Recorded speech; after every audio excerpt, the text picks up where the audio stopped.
Good morning, dear students. I'm Dr. Hemlata KS, Assistant Professor, Department of Physics, Maharani Science College for Women, Bengaluru. I'm going to explain various concepts of nuclear physics under Unit 3 of Paper 601, that is, Atomic, Molecular, and Nuclear Physics in few sessions. To begin with, in this particular session, I'm going to explain various types of nuclear reactions.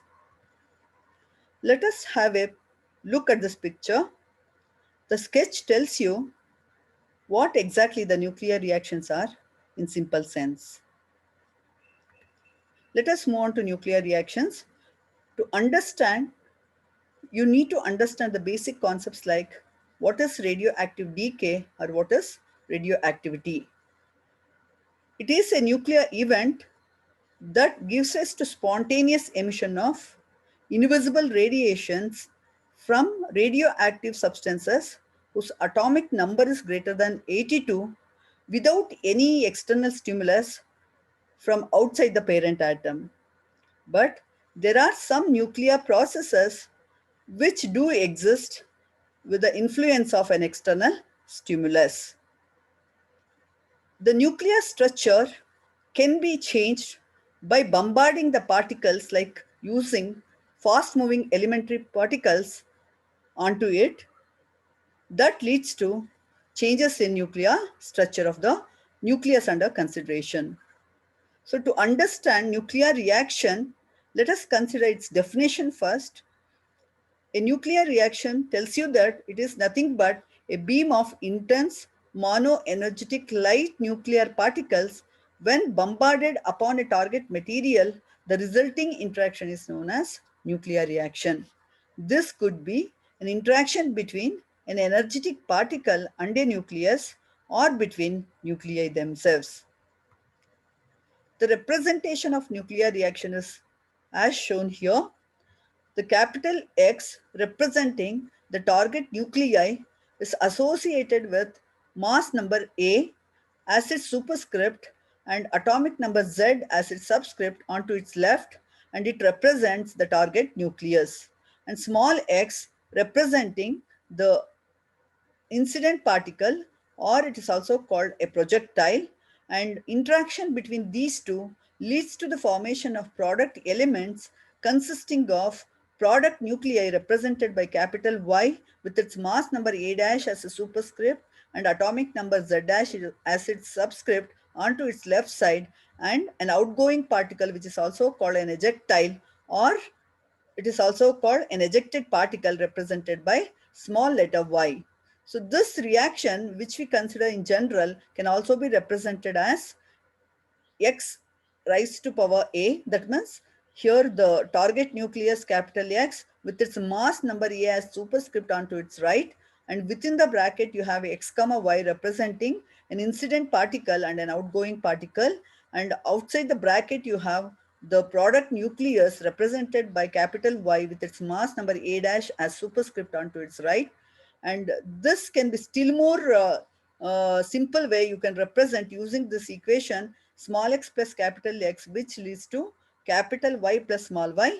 And here small x is called an incident particle or projectile, and capital X is called target nucleus, and capital Y is called residual product or residual nucleus, and small y is called an ejected particle or ejectile. It is also called an outgoing particle. So let us consider the nuclear reaction. The first induced nuclear reaction was first accomplished in 1919 by an Australian physicist, Ernest Rutherford. He carried out by bombarding helium onto a nitrogen gas and observed the conversion of nitrogen to oxygen after the reaction. So here, if you understand in terms of reaction, it is shown that helium, an alpha particle associated with the mass as 4 and atomic number as 2, is going to be bombarded on nitrogen gas associated with mass number 14 and atomic number 7, and their interaction leads to an unstable nucleus which is called fluorine here, associated with mass number 18 and atomic number 9. And this being an unstable nucleus, further disintegrates to form a product nucleus, oxygen, whose mass number is 17 and atomic number is 8, along with a proton whose mass number is 1 and atomic number is 1. So this is a simple experiment which is carried out by famous scientist Rutherford, and this is the first induced nuclear reaction which is being observed. And the bombardment of energetic projectiles with the target nucleus always leads to some events, and let us consider some of the important events which will come across whenever a very energetic projectiles interacting with the target nucleus. Firstly, we'll consider elastic scattering. In this kind of interaction, the incident and outgoing particles are the same.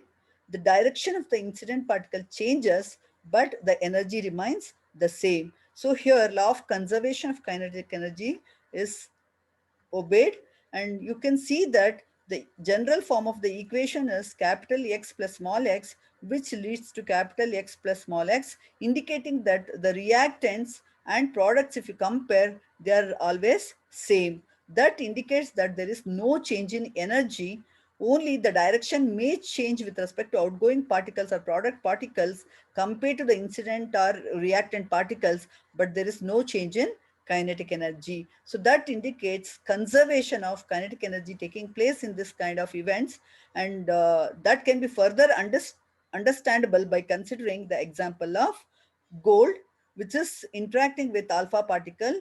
And here you can see that gold associated with mass number 197 and atomic number 79 is going to interact with alpha, which is helium nucleus, whose mass number is 4 and atomic number is 2. And that leads to again gold and alpha particles as product elements, indicating that there is no change in energy taking place. Only the direction corresponding to outgoing particles may be different from incident particles or reactant particles. In this case, we consider such type of reaction or such type of event as elastic scattering. So with this, we'll move on to the second category called inelastic scattering.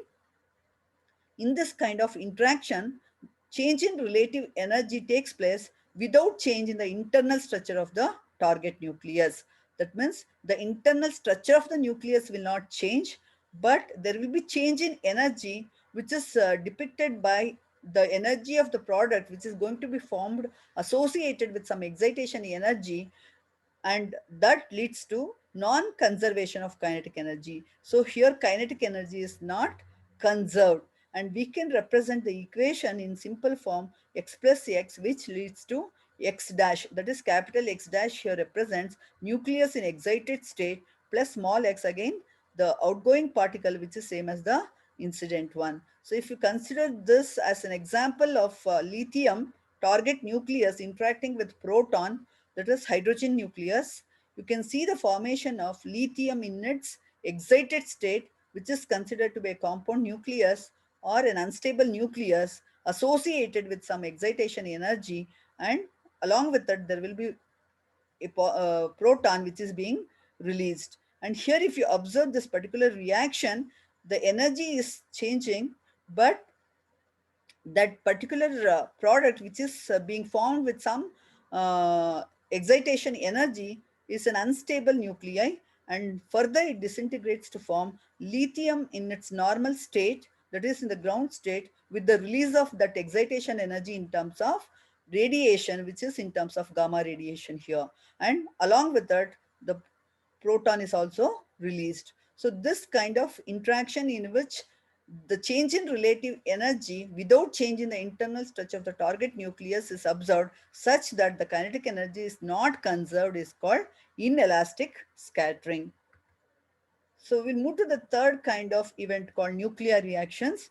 In this kind of reaction, the outgoing particles are different from internal particles, that is incident particles, and internal structure and the energy of the target nucleus changes. So here you can see that there will be change in internal structure of the nuclei too, along with the change in direction, and energy of the target also going to be changed. So if you consider this kind of reaction, the products form will be entirely different from the reactants. So here, when you consider the general equation, you are going to represent it as x plus x leads to y plus y, indicating that the reactants are going to form the product elements which are totally different from the reactant elements. So this kind of reaction are called nuclear reactions. As an example, we are considering here lead with mass number 208 and atomic number 82 interacting with neutron whose mass number is 1 and atomic number is 0. You know, neutron is a neutral particle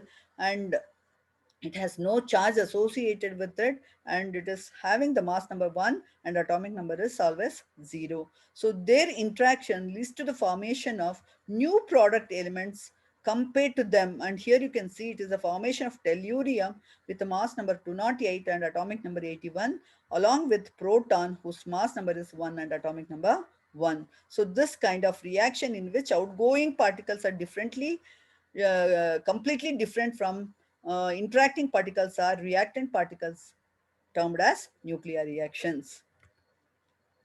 These nuclear reactions can be further classified into various types. So let us understand one by one. First type is called compound nuclear reaction. Here, in this kind of reaction, the projectile is absorbed by the target nucleus, forming a compound nucleus which is left in the excited state.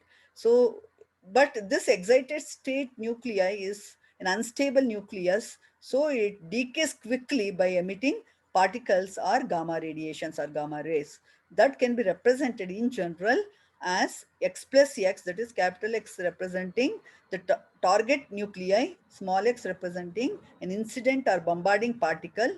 Their interaction leads to formation of an intermediate compound nucleus, which is represented by x star.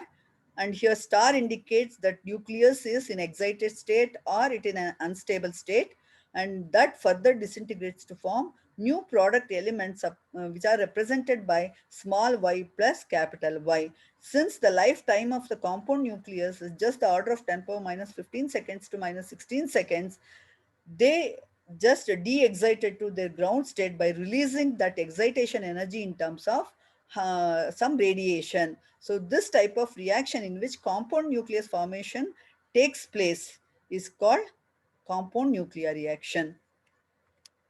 Consider the examples here.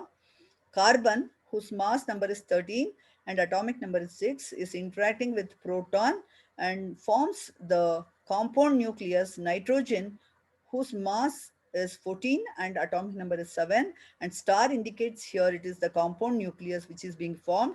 And since its lifetime is very, very small, it decays into or disintegrates into carbon 13 with atomic number 6 as a stable product nucleus along with the release of proton. Again, you can see in the second case, the carbon atom with mass number 11 associated with atomic number 6 is interacting with tritium atom. Here, tritium particle or tritium nuclei is nothing but it is hydrogen with mass number 3 and atomic number 1. And when they interact, they lead to the formation of compound nucleus, which is nitrogen again associated with mass 14 and atomic number 7 associated with the star, and star here indicating that it is the compound nucleus. So this being an unstable state and short lifetime disintegrates to form stable product of carbon 12 with atomic number 6 and deuterium, and which is nothing but an hydrogen associated with mass number 2 and atomic number 1. In both the cases, you can see that the compound nucleus can decay in different ways without depending upon how the compound nucleus is being formed. It depends on the excitation energy associated with the compound nucleus, and that gives rise to various types of product elements without involving how it has been formed. So here in the above examples, excitation energy was observed to be around 12 mega electron volt. The concept of this compound nucleus was first proposed by famous scientist Niels Bohr in 1936. And here, as I explained, the mode of decay of compound nucleus does not depend on the way the compound nucleus is formed. However, it is going to form the compound nucleus. How the compound nucleus was formed was not at all considered when the decay is taking place. So it can decay in different ways based on excitation energy associated with it. So such type of reactions are called compound nuclear reactions. And let us consider the second category called direct nuclear reactions. In this kind of reactions, compound nucleus is not formed. The change of state, that is from initial state to final state, takes place only in one step. This kind of reaction takes place at high energies. So when you consider this kind of direct nuclear reactions which occurs in single step, can be further classified into various types. Let us understand each one of them one by one. Let us consider at first pickup reaction.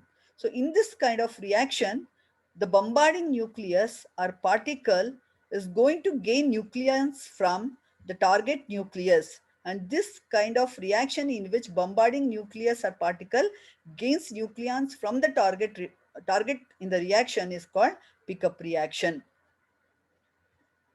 Let us understand with this simple example. Oxygen with mass number 16 and atomic number 8, when it interacts with hydrogen, whose mass number is 1 and atomic number is 1, which is nothing but a proton, is going to form an oxygen with the mass number 15 and atomic number 8, along with the release of deuterium. And in this particular example, if you observe, the bombarding particle, which is a proton, is going to gain nucleon from oxygen such that proton gets converted to deuteron. So 1H1 will get converted to 2H1, 2 representing its mass, represents it is gaining one nucleon from the target nucleus, such that target nucleus, which was having mass 16 and atomic number 8, gets reduced to oxygen with mass number 15 and oxygen number 8, indicating that the target nucleus is giving one nucleon to bombarding particle, or bombarding particle is going to gain one nucleon from target nucleus. And this type of reaction is called pickup reaction, where the bombarding particle is going to gain a nucleon from target nucleus. Then such kind of reactions are called pickup reactions. Next, we'll move on to another kind called stripping reactions. In this kind of reactions, the bombarding nucleus or particles loses nucleons to the target. And this kind of reaction in which the target nucleus is going to gain the nucleons from the bombarding nucleus is called stripping reaction. So if you observe these two simple examples, barium associated with the mass number 9 and atomic number 4 is going to interact with the bombarding particle, which is helium nucleus, He4 with atomic number 2. This leads to the formation of carbon 12 with atomic number 6 and neutron. If you observe here, helium is losing the nucleons to barium, and by gaining the nucleons from helium, barium gets converted to carbon and helium gets converted to neutron. So in this case, you can see that bombarding particle is going to lose the nucleons to the target nucleus and forms the new product element. Such type of reactions are called stripping reactions. It is stripping off, that is, the bombarding particle is stripping off some nucleons to target nucleus. That means it is losing some nucleons to target nucleus. Such type of reactions are called stripping reactions. So here in the same way you can observe, in case of lead associated with mass number 207, atomic number 82, interacting with nitrogen whose mass number is 14 and atomic number is 7, their interaction leads to the formation of lead 208 with the atomic number 82 and nitrogen with the mass number 13 and atomic number 7. Again, here you can consider that nitrogen being the bombarding particle losing one nucleon to lead, and it is becoming nitrogen 13, and lead gaining one nucleon from the bombarding particle gets converted to lead 208. And this type of reaction in which the nucleon is donated by bombarding particle to target is called stripping reaction. Move to the third case, radiative capture. In this kind of reaction, the incident particle is captured by the target and the gamma ray is emitted in this particular reaction. So if you observe here, incident particle is here proton and the target nucleus is carbon 12, and their interactions leads to the formation of compound nucleus, which is nitrogen 13. This being an unstable excited nucleus state, it emits radiation and it forms the stable product, which is nitrogen 13 7 as its atomic number in the ground state. And always you can see in this kind of reaction, gamma radiation is emitted or gamma photons are emitted. So this kind of reaction in which the incident particle is captured by the target and gamma ray photon is emitted is called radiative capture. And we'll move to the fourth type called photodisintegration. In this kind of reaction, these reactions are induced by high energy photons. That means when gamma radiation associated with very high energy is made to incident on a target nucleus, then their interaction leads to the formation of product elements. And this type of reaction in which reaction is induced by high energy photons is termed as photodisintegration. So here deuterium 1H2 interacting with gamma radiation or gamma photon associated with the 2.225 mega electron volt energy gets converted to proton and neutron. So these type of reactions in which reaction is induced by high energy photons are called photodisintegration. Let us move to the next category called nuclear fission.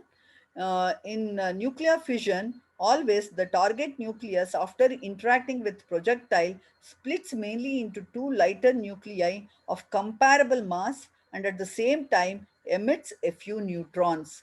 This type of nuclear fission reactions are also called spallation reactions.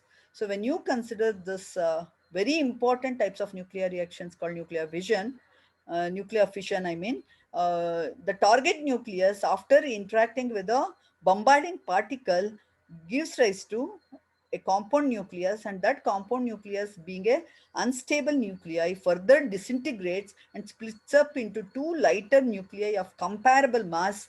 And also, along with those two light nuclei, which are being stable products or product nuclei, they are going to be a release of three neutrons and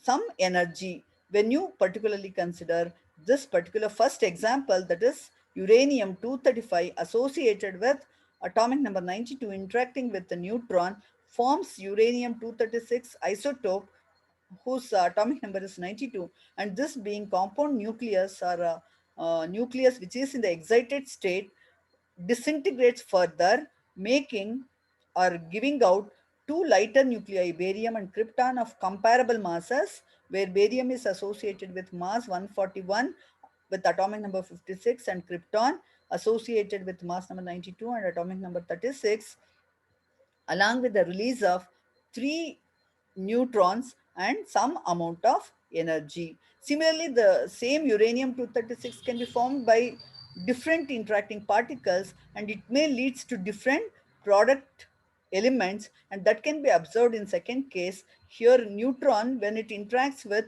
uranium 235 92, once again it can be same also. When they interact in the same manner, again the compound nucleus is formed, but based on the excitation energy, it is going to splits up into in different way called zirconium and tellurium, whose masses are comparable, and they are going to be stable product nuclei.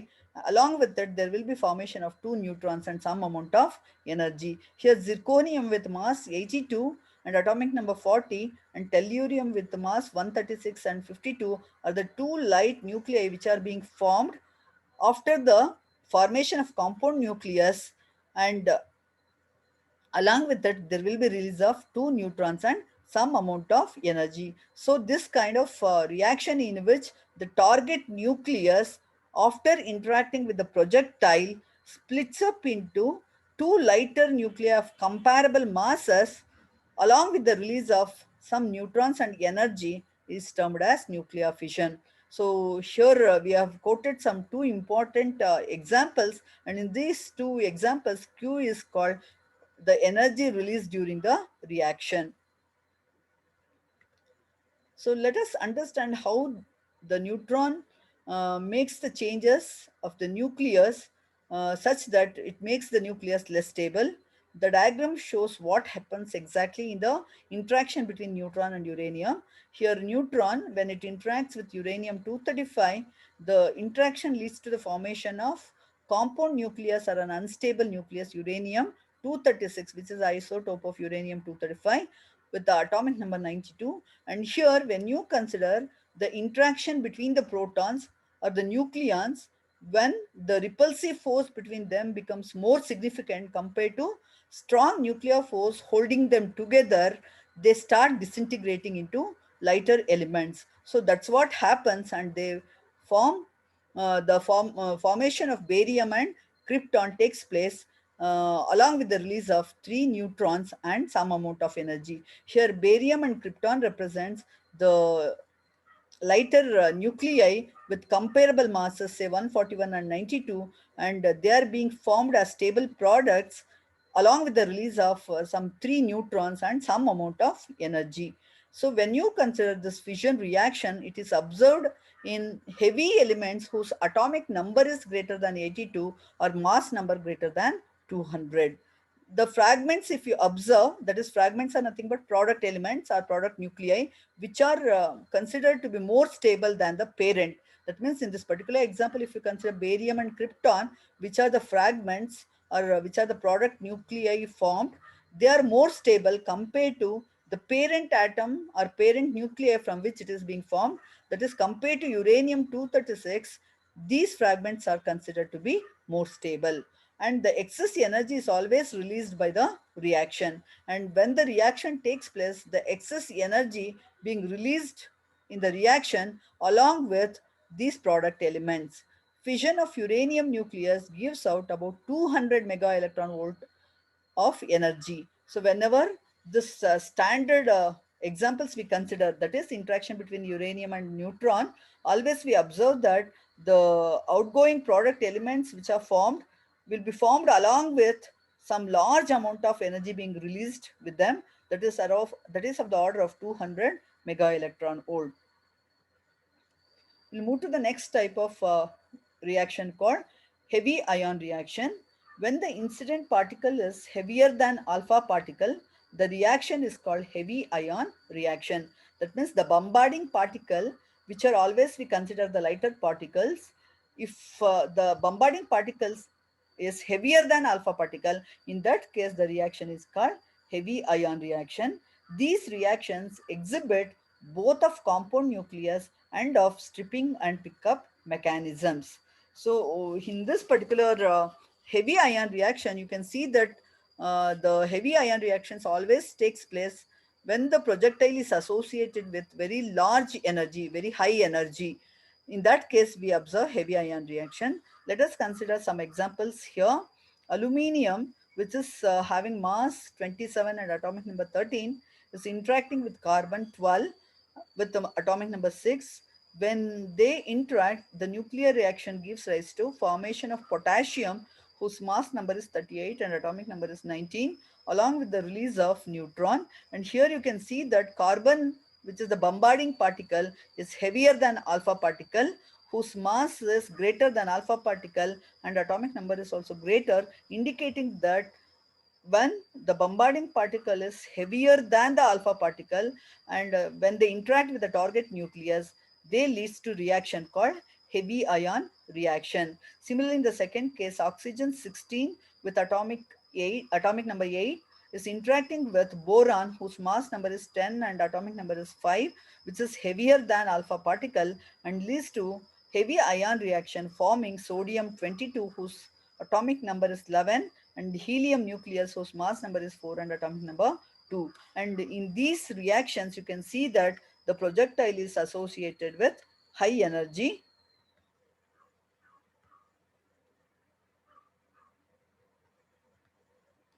And when you consider particularly this kind of heavy ion reactions, it always involves the high energy reactions.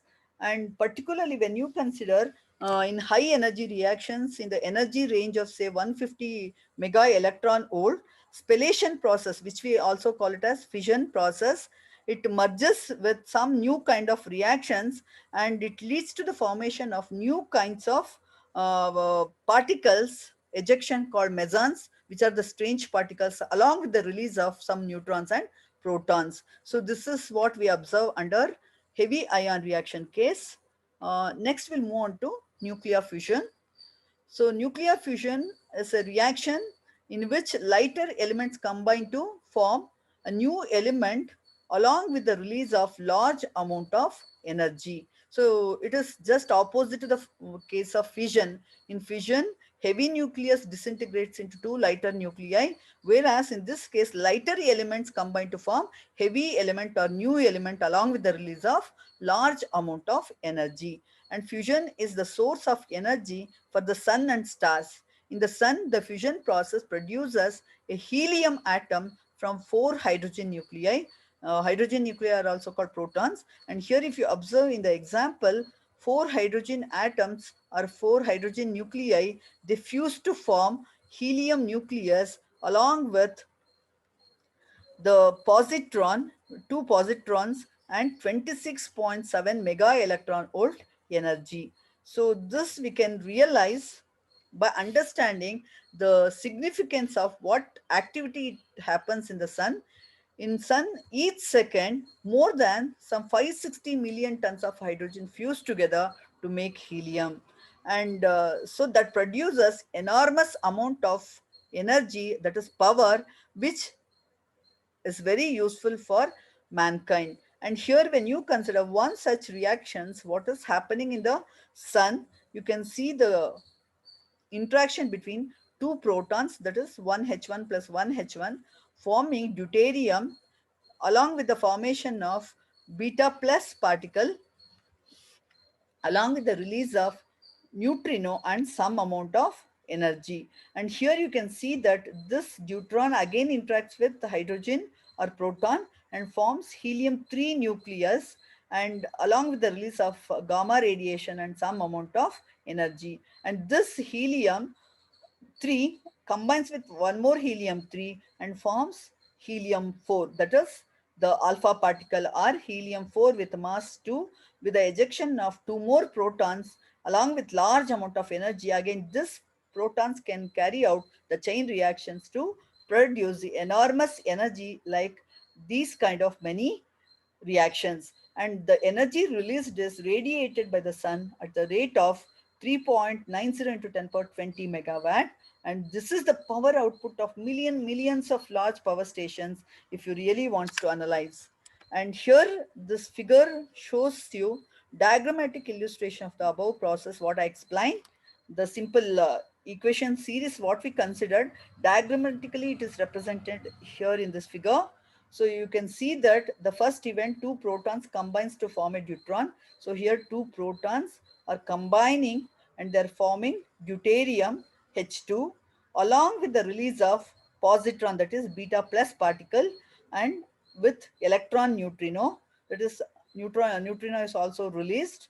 And after this reaction, if you consider the next event, a third proton combines with this deuteron, forming a helium nucleus, that is helium 3, and emitting a gamma ray photon. So that is again observed here.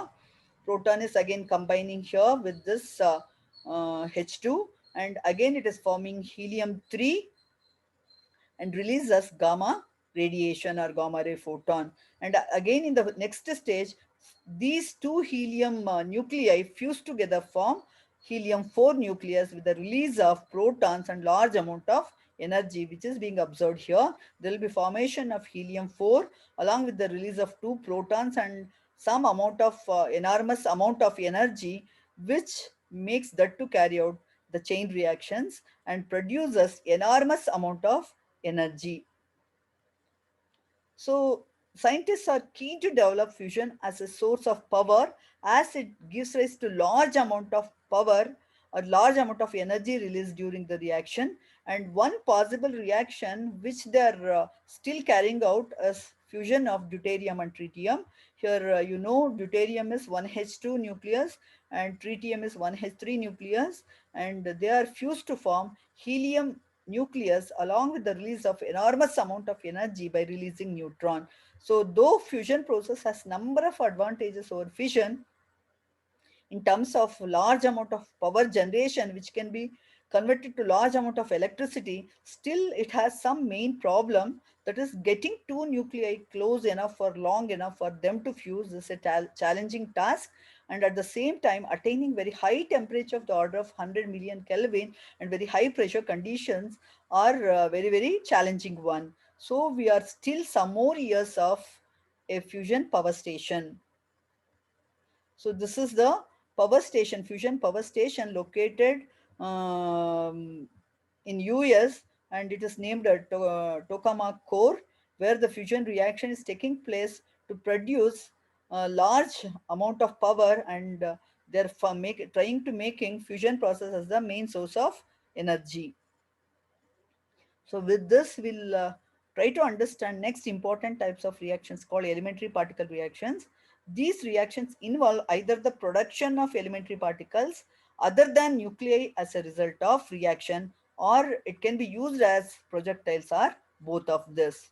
That means when you have nuclear reaction, projectiles can be an elementary particles, or the ejectile can be elementary particles, or it can be on both the sides. That means even reactants can be elementary particles, and outgoing particles can also be in elementary particles. So the reactions which involve either the production of elementary particles other than nuclei as a result of reaction, or used as projectiles, are both of this, which are turned out to be an elementary particle reactions. Here you can see that proton proton combines to form proton plus neutron plus positive pion, and similarly in the second case negative pion, which is an elementary particle combining with proton, and also in the product side you have elementary particle which is neutral pion plus neutron. So like this, the elementary particles which are reactants as well as which are products do exist, or it can be only a projectile, it can be used as only projectiles to cause the reaction, and you will be getting the products in different form.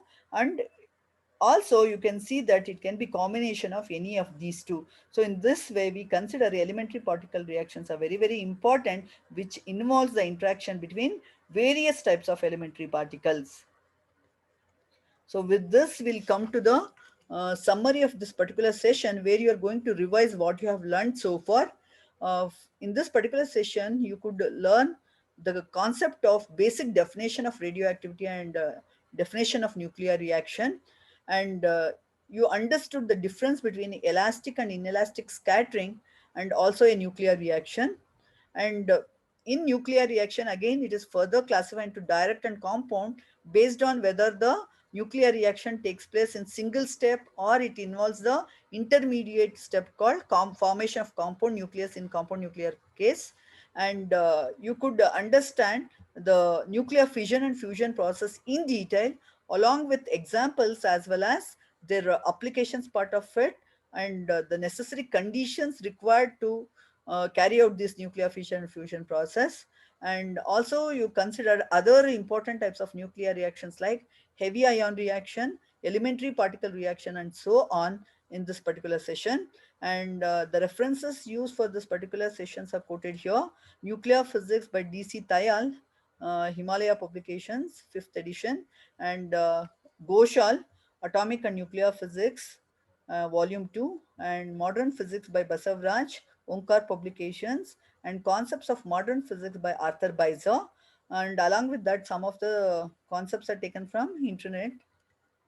With this, I'm going to wind up this particular session. Thank you. I'll be continuing in the next session by considering the explanation for various conservation laws which you're going to apply for nuclear reactions in detail. So see you in the next class. Thank you once again.